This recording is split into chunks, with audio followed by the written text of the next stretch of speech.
Good morning students, Martin Luther কলেজে আয়োজিত online ক্লাসে তোমাদেরকে সুস্বাগতম জানাচ্ছি। লাস্ট ক্লাসে আমরা নগ্নবীজী উদ্ভিদ সম্পর্কে বিস্তারিত জেনেছিলাম এবং একটি স্পেসিমেন হিসেবে সাইকাস উদ্ভিদকে নগ্নবীজী উদ্ভিদের আদর্শ হিসেবে ধরে আমরা অনেকগুলো ক্লাসেই সাইকাস উদ্ভিদের সম্পর্কে বিস্তারিত জেনেছিলাম। সবার শেষে আমরা সাইকাস উদ্ভিদের প্রজনন এবং অর্থনৈতিক গুরুত্ব এবং এটার যে লিভিং ফসিল বলা হয় কেন সেটা সম্পর্কে জেনেছিলাম। তো আবৃতবীজী উদ্ভিদ বলতে আরেকটি উদ্ভিদ রয়েছে যেটা আমরা ফার্স্ট চ্যাপ্টার যেদিন শুরু করেছিলাম ফার্স্ট ক্লাস চ্যাপ্টারের সেই দিনই বলেছিলাম যে নগ্নবীজী উদ্ভিদ এবং আবৃতবীজী উদ্ভিদ নিয়েই আমরা মূলত এই চ্যাপ্টারে আলোচনা করব। তো আবৃতবীজী উদ্ভিদ সম্পর্কে আজকে আমরা টোটালি বিস্তারিত একটি আলোচনা হবে এই ক্লাসে। চলো ক্লাসটি শুরু করি।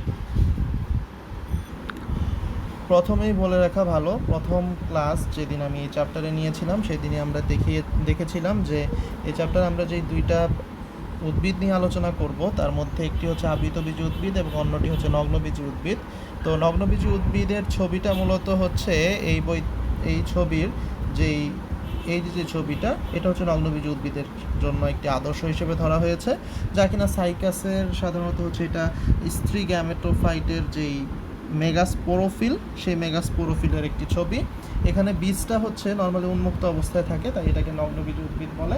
আর আবৃতবীজী উদ্ভিদে সাধারণত এখানে আম গাছের বা আমের একটি ছবি দেওয়া আছে, যেখানে কিনা আম গাছের আমের যেই বীজ, সেই বীজ থেকে সম্পূর্ণ ফল, মানে বীজটা হচ্ছে ফল দ্বারা আবৃত থাকে, এই কারণে এটাকে আবৃতবীজী উদ্ভিদ বলে এবং বীজ থেকেই পরবর্তীতে আম গাছের বৃদ্ধি হয়ে থাকে।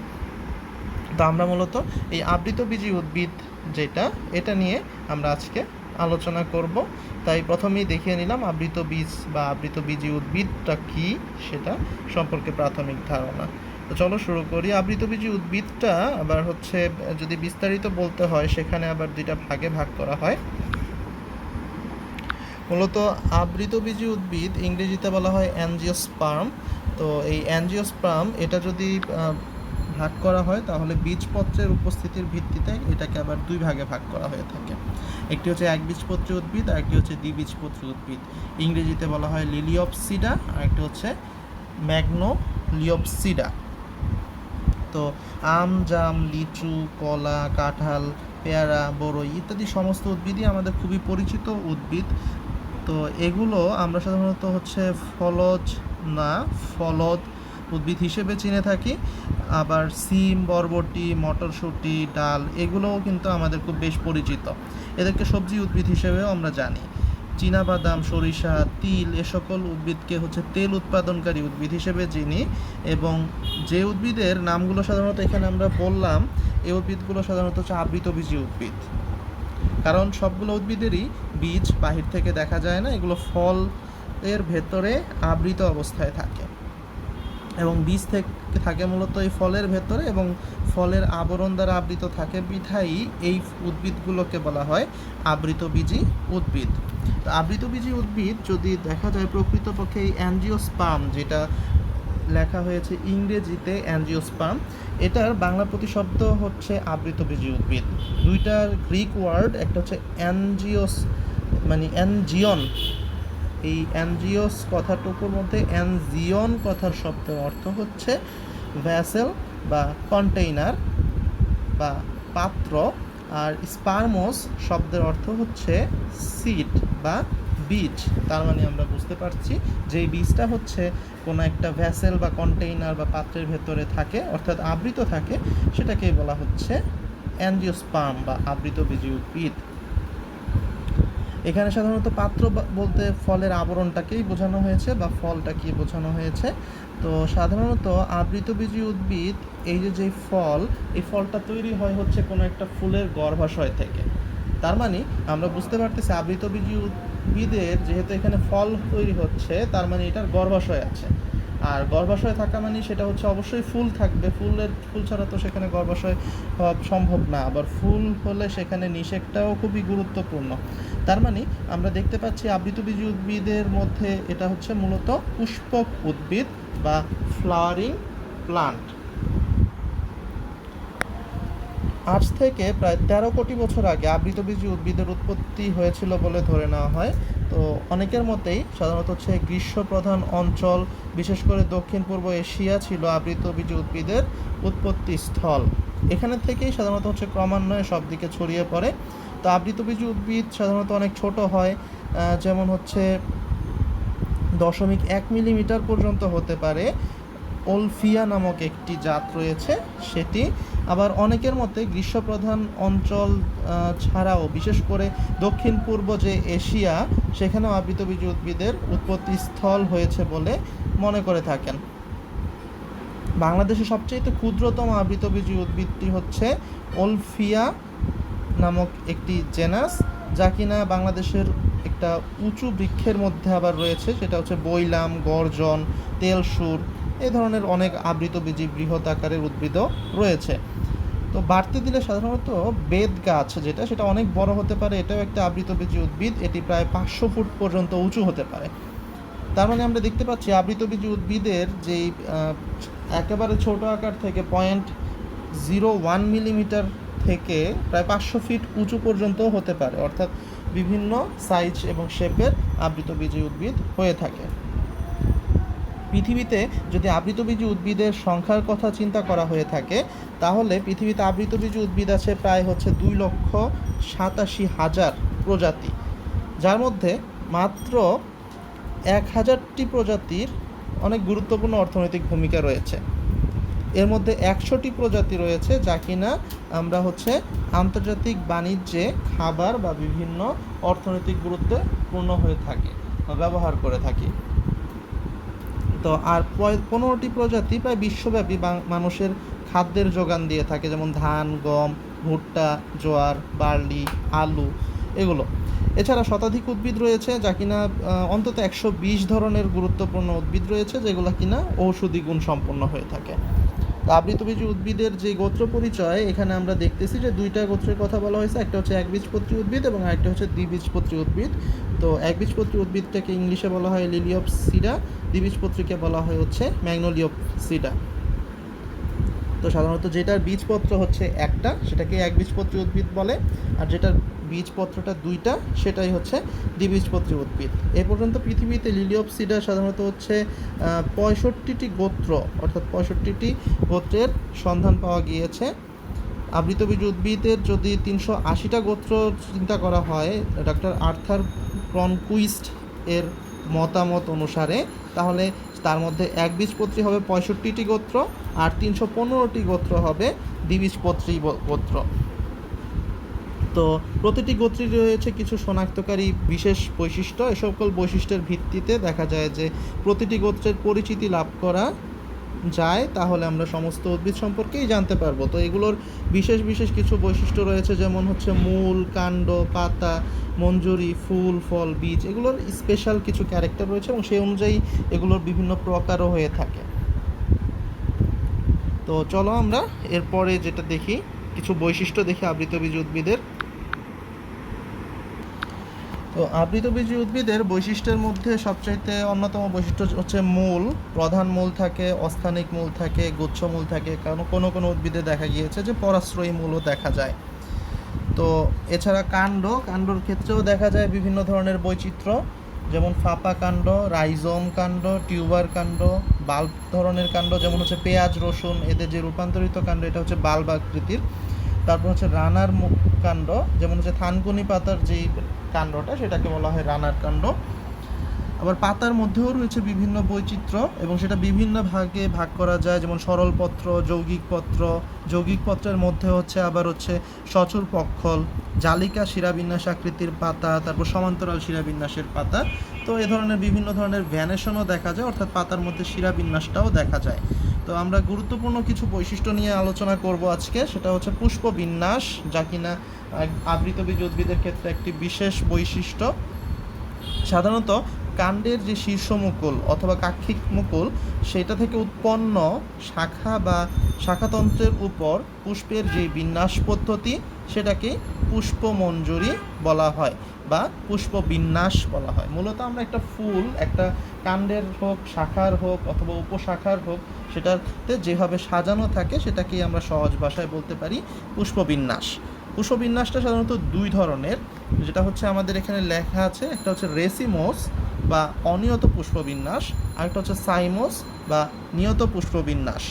আমরা যদি উদাহরণ বলি তাহলে আরও সহজ হয়ে যায়। রেসিমোস বা অনিয়ত পুষ্পবিন্যাস সেটা হচ্ছে একটা দণ্ডের মধ্যে অসংখ্য ফুল থাকে, একটার বেশি ফুল থাকে, অর্থাৎ একটা দণ্ড সাধারণত একটা ফুল হওয়ার কথা ছিল, সেখানে অসংখ্য ফুল থাকে। যেমন সরিষা ফুল যদি আমরা হাতে নিয়ে দেখবো যে সেটা হচ্ছে রেসিমের মতন, অর্থাৎ হচ্ছে বৃন্তযুক্ত পুষ্প অগ্রানুভাগ মানে অগ্রের মাথায়, অর্থাৎ একেবারে ঠিক বৃন্তের যুক্ত, প্রত্যেকটা ফুলই হচ্ছে বৃন্তযুক্ত এবং সেই বৃন্তের ঠিক মাথায় দেখা যায় কনিষ্ঠভাবে উৎপন্ন হয়ে থাকে।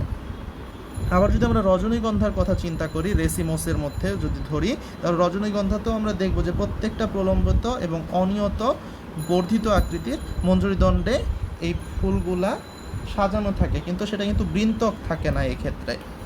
আবার আমরা ধান ফুলের কথা চিন্তা করি বা ঘাস ফুল অথবা হচ্ছে গম ফুল, এগুলোর কথা চিন্তা করি, তাহলে এগুলোর ক্ষেত্রে আমরা দেখব যে মঞ্জুরি দণ্ড সংক্ষিপ্ত হয় এবং গোড়ার দিকে সাধারণত দুইটা বর্ম আকৃতির গুল্ম থাকে, যেটা হচ্ছে ফুলের মতন হয় না, এটা অপুষ্পক গুল্ম বলা হয়। তারপর হচ্ছে উপরে একটা হচ্ছে আবার সপুষ্পক গুল্ম হয়।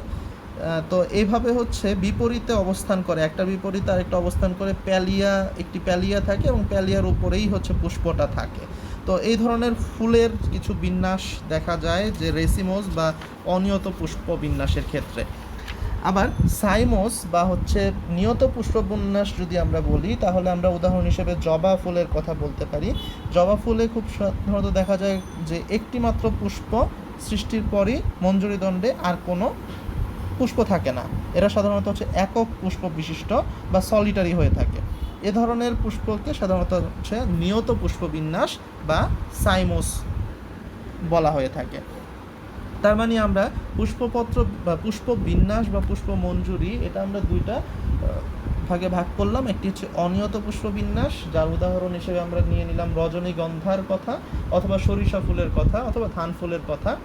আর নিয়ত পুষ্পবিন্যাসের হিসেবে আমরা উদাহরণ হিসেবে নিলাম জবা ফুলের কথা, যেখানে কিনা মঞ্জুরি পত্রের দণ্ডে একটি মাত্র ফুল থাকে।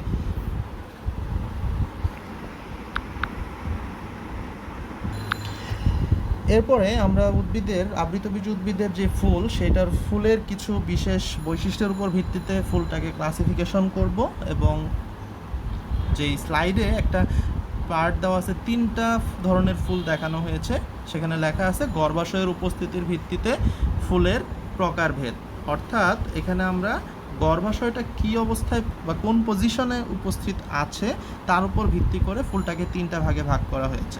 এছাড়াও আমরা যদি যেই ভিত্তিটা যদি বিভিন্নভাবে ভাগ করি, যেমন হচ্ছে সম্পূর্ণ ফুল, অসম্পূর্ণ ফুল, এটাও আমরা ফুলের প্রকারভেদে বলতে পারি। সমাঙ্গ ফুল, বহু প্রতিসম ফুল, এক প্রতিসম ফুল, এইভাবে আমরা বিভিন্নভাবে ভাগ করতে পারি। তো আমরা কিছু ইম্পর্ট্যান্ট যেই টপিকটা সেটা নিয়ে আমরা আলোচনা করছি এখানে, যে গর্ভাশয়ের উপস্থিতিতে ফুলের প্রকারভেদ।